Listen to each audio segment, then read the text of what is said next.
It was early winter and would reach 80 by noon, but at 6:30 a.m. bodega owners braced themselves in jackets and hats as they rolled up their chains to signal the commencement of commerce.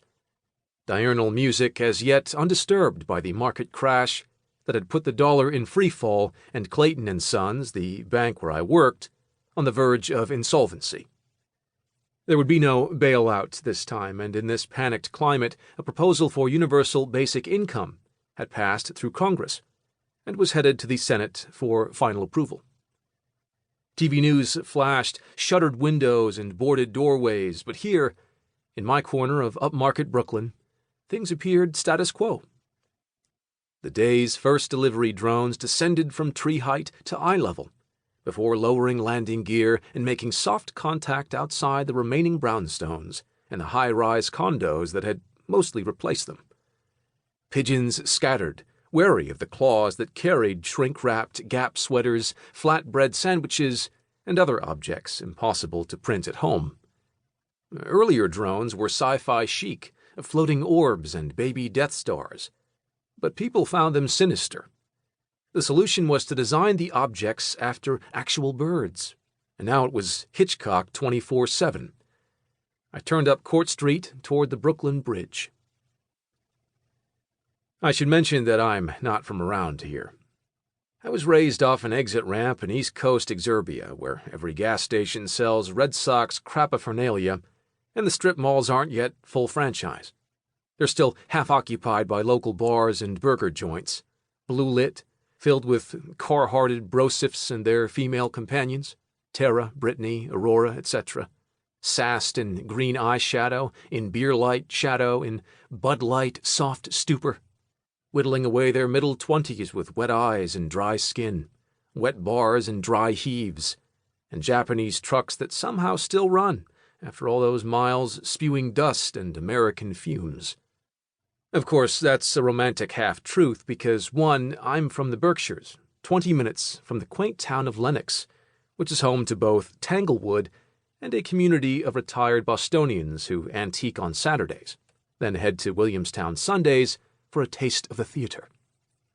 Their cottages are dotted with Rockwellian Americana purchased from the nearby Rockwell Museum, scented by potpourri and sawdust, cinders and fireplace, local kale simmering on stovetop, steeping itself in red wine reduction as Grandma dusts off the viola, prepped to serenade grandkids with riffage from the Charles Ives songbook.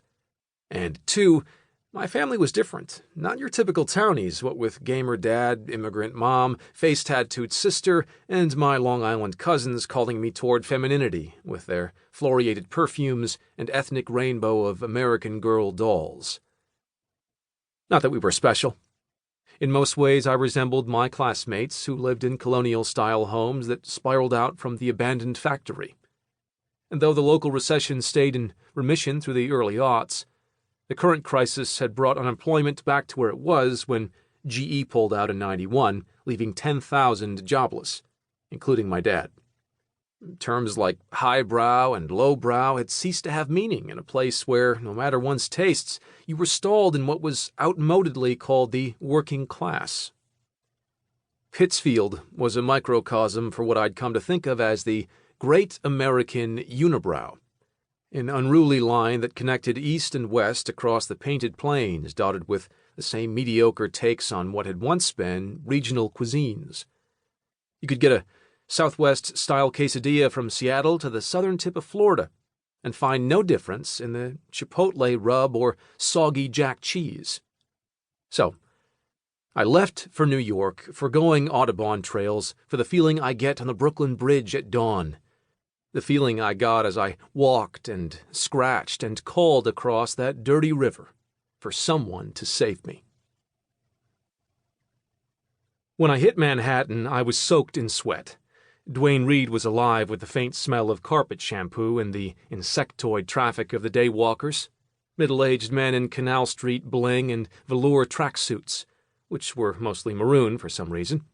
These guys were everywhere. They loitered on subway platforms and outside bodegas, even in rain, sipping cigars, tapping canes, and scaring tourists with their scars and shiny watches.